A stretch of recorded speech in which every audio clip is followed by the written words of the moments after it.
ত্রাণ বিতরণ করা, এটা চলতেছে। ত্রাণ শব্দটা আপনারা যখন বিতরণ করবেন তখন আপনারা বলবেন আমরা তাদের কাছে হাদিয়া পৌঁছে দিলাম।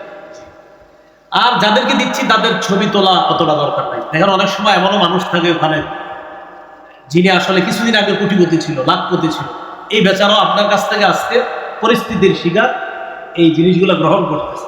তো উনি না লজ্জা পায় যখন ওনার ছবিটা আপনি তোলেন, এই জন্য ওনার ছবিটা তোলার প্রয়োজন নেই। ওলামা হজরতরা আছেন, কি বলেন এই ব্যাপারে একমত কিনা? ওনার ছবিটা দেখেন তোলা দরকার নেই। উনি এমন একজন মানুষ যে উনি আসলে ছিল একজন আত্মমর্যাদাবোধ সম্পন্ন ব্যক্তি ছিলেন, কখনো হাত পাতার মতো মানুষ ছিলেন না তিনি।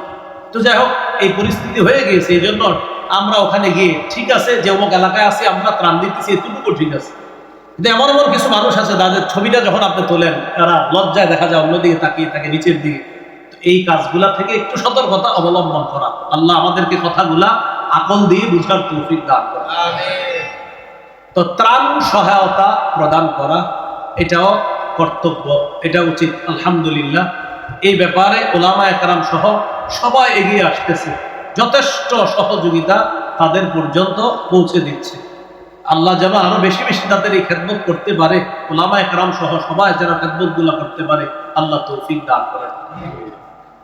এখন এই যে তাদের কাছে আমরা এগুলা পৌঁছে দিচ্ছি, এই বিষয়গুলা, এগুলা কিন্তু এরকম মনে না করা যে আমি মনে হয় ঠিকা তার কাছে গেছি, না, বরং এটা মনে করা উচিত যে আপনারা এই অধিকারগুলা পাও না, আমরা আসছি আপনাদের কাছে এগুলো পৌঁছায় দেওয়ার জন্য।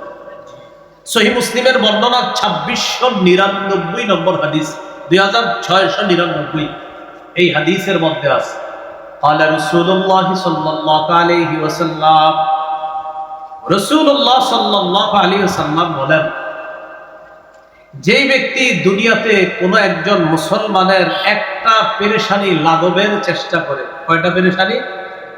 একটা পেরেশানি লাঘবের চেষ্টা করবে। মান ইয়াসসারা কুরবাতাম মিন কুরাবিদ দুনিয়া, আরেকটা বর্ণনা আছে মান ইয়াসসারা আলা মুসিরিন।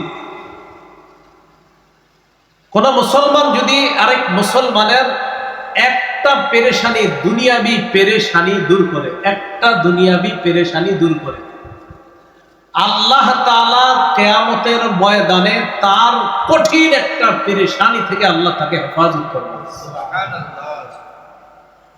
আবু দাউদের বর্ণনা আসছে 4946 নম্বর হাদিসে আছে মান ইয়াসসারা আলা মুসিরিন ইয়াসসারাহুল্লাহু আলাইহি। কোন অভাবগ্রস্ত ব্যক্তির যদি কেউ সহায়তা প্রদান করে, কঠিন বিপদে আছে এমন কোন মুসলমানের কেউ সহায়তা প্রদান করে, আল্লাহ তাআলাও তাকে কঠিন বিপদের সময় আল্লাহ তার অনেক বিষয়কে সহজ করে দিবেন। এই জন্য ত্রাণ ইত্যাদি এগুলা দেওয়া, কঠিন বিপদগ্রস্ত মানুষের কাছে পৌঁছে দেওয়া, আশা করা কিয়ামতের ময়দানে কঠিন বিপদ থেকে আল্লাহ আমাকে হেফাজত করবে, আমিন। এইগুলো ত্রাণ সামগ্রী 7 নাম্বার। 8 নাম্বার শরণার্থীদেরকে আশ্রয় দেওয়া। এটা মাশাআল্লাহ মাদ্রাসাগুলা, মসজিদগুলা সবচেয়ে বড় ভূমিকা রাখছে। মাদ্রাসা আলহামদুলিল্লাহ, বড় বড় মাদ্রাসাগুলাতে আপনি গিয়ে দেখেন এখন হিন্দুরা আছে, মুসলমানরা আছে, মসজিদেও হিন্দুদেরকে মুসলমানরা আশ্রয় দিচ্ছে। সারা দুনিয়াবাসীকে এটা বলে দেওয়া যে ইসলাম একমাত্র ধর্ম যা সমস্ত ধর্মের মানুষের নিরাপত্তা নিশ্চিত করে। কোন ধর্ম? এটা বুঝা ঠিক না না বুঝা? এটা আসলেই ঠিক, বলেন আসলেই ঠিক।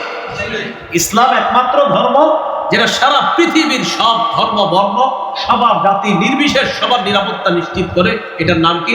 ইসলাম। এই জন্য কোন দেশের রাষ্ট্র ধর্ম যদি ইসলাম হয়ে যায়, এর মানে সকল ধর্মের মানুষগুলা নিরাপত্তার চাদরে চলে আসবেই ইনশাআল্লাহ। ওনারা মনে মন দিয়ে শুনেন নাই কি বললাম? কোন দেশের কি ধর্ম? আমাদের দেশের রাষ্ট্রীয় ধর্ম তো ইসলামী। এটা না, যেটা আছে এখন এরকম না। বলেন ইসলামী হুকুমত, কোরআনের আইন যদি চালু হয়ে যায় তাহলে সব ধর্মের বর্ণের মানুষগুলা নিরাপত্তা পাবে ইনশাআল্লাহ। যে আল্লাহর কাছে দোয়া করবো, আল্লাহ আমরা সবাই যেন নিরাপদে থাকতে পারি। এই জন্য আল্লাহ আপনি রাসূল সাল্লাল্লাহু আলাইহি সাল্লামের সেই শাসন ব্যবস্থা আমাদের দেশে কায়েম করুন। আমিন। পুরাটা বাংলা একসাথে মিলে আল্লাহ আমরা সবাই যেন শান্তিতে থাকতে পারি। এটা হিন্দুদেরকে বুঝাবেন, অন্য ধর্মের মানুষদেরকে বুঝাবেন যে রাসূলুল্লাহ সাল্লাল্লাহু আলাইহি সাল্লামের আদর্শ যখন দেশে বাস্তবায়ন হয়ে যাবে, তোমরাও নিরাপদ থাকবা, আমরাও নিরাপদ। আবু দাউদের বর্ণনা 4941 নম্বর হাদিস। এই হাদিসের মধ্যে আছে, বলছিলাম শরণার্থী যারা তাদেরকে নিরাপত্তা দেওয়া, নিশ্চিত করা, তাদের প্রতি দয়া প্রদর্শন করা। قال رسول الله صلى الله عليه وسلم ارحموا من في الارض يرحمكم من في السماء। দুনিয়াবাসীর প্রতি তোমরা দয়া করো, আসমান ওয়ালা তোমাদের প্রতি দয়া করবে। সহিহ বুখারীর বর্ণনা 7273 নম্বর হাদিস, 7273 7273 এই হাদিসের মধ্যে আছে। قال رسول الله صلى الله عليه وسلم لا يرحم الله من لا يرحم الناس। যারা মানুষের প্রতি দয়া করে না তাদেরকে আল্লাহ দয়া করে না, যারা মানুষের প্রতি দয়া করে না তাদেরকে আল্লাহ দয়া করে না। তাই এই মুহূর্তে যারা বিপদগ্রস্ত তাদেরকে আশ্রয় দেওয়া আমার আপনার আমাদের সকলের দায়িত্ব, কর্তব্য। আল্লাহ এই কর্তব্যগুলো পালন করার তৌফিক দান করেন। 9 নম্বর খাত, 9 নম্বর রক্তদান।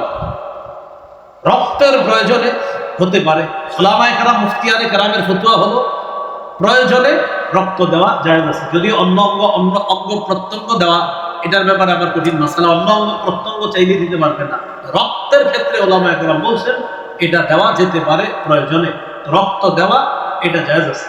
কারণ একটা মানুষের জীবন যদি আপনার কারণে বেঁচে যায়, সারা দুনিয়ার মানুষকে বাঁচানোর সওয়াব পাবেন। সুবহানাল্লাহ। সূরা মাইদার 32 নম্বর আয়াতে আল্লাহ তাআলা বলেন মান আহইয়াহা ফাকান্নামা আহইয়ান নাসা জামিআ। কেউ যদি একটা মানুষের জীবন বাঁচায় সে কেমন যেন সারা পৃথিবীর মানুষের জীবন বাঁচায়। এইগুলো 9 নম্বর খাত। 10 নম্বর সমাজ কল্যাণমূলক সেবা দান করা। এটা ওই যে বললাম কোরআন সুন্নাহ, এই যে সমাজ কল্যাণমূলক তো এদেরকে সেবা দান করা। এই সমাজ কল্যাণমূলক কাজটা আবার বলছি ব্যক্তিগতভাবে হতে পারে, সাংগঠনিকভাবে হতে পারে। তবে এই পজিশনে সাংগঠনিকভাবে করাটাই উত্তম। বর্তমান যে পরিস্থিতি, এই পরিস্থিতিতে সমাজ কল্যাণমূলক কাজগুলা কিভাবে করা উত্তম ভাই? সাংগঠনিকভাবে। সাংগঠনিকভাবে করলে এটা একটা জোর থাকে, এটা একটা বল থাকে। এই জন্য সাংগঠনিকভাবে আমরা এই কাজগুলা করবো, বলি ইনশাআল্লাহ। তাহলে এই আত্মমানবতার সেবায় আমরা সবাই এগিয়ে যাবো তো ইনশাআল্লাহ। বানভাসী যারা আছে তাদের পাশে আমরা দাঁড়াবো, সকলে বলি ইনশাআল্লাহ।